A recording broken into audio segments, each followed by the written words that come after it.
The album didn't wind up coming full circle this way, but there are several songs on the album that I had in mind. I had written from the perspective of being, almost feeling like the last song you'd ever write.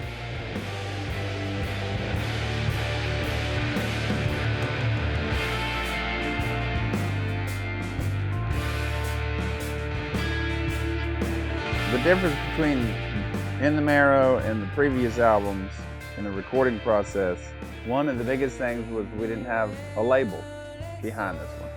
So we had time, which is very nice to have when you're writing an album, especially. This time around, I mean, we had a new drummer, JJ, who did a great job, but it was our first time without our original drummer, or anybody in the band who was an original member for the last 15 years who wasn't there. So it was a little bit of a different vibe going on.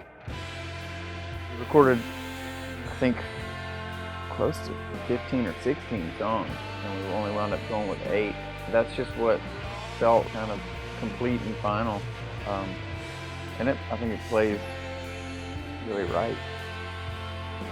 David Barbie, I really enjoyed working with him.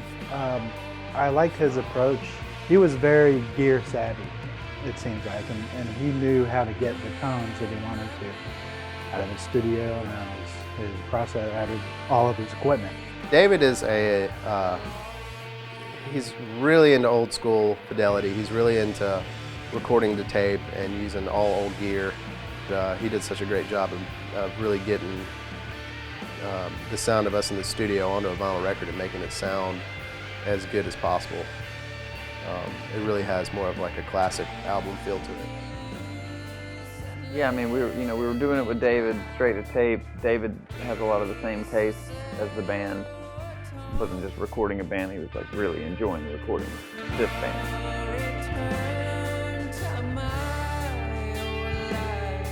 In the Marrow, for me, what it means, I mean, it's a record that, unlike our other ones, I don't feel like there was any pressure on it. It was a record we did ourselves, we funded ourselves.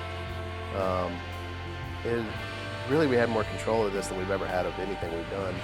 And it felt really good, and I think what came out of that is more of a true sense of what Dead Confederate is and what we sound like, and as most people probably say, kind of finding our sound. I think it sounds like us, and it sounds like a cool version of us. It's a different drummer playing, and it's us in kind of a different spot. This record means to me another bunch of kick-ass songs that have been executed greatly.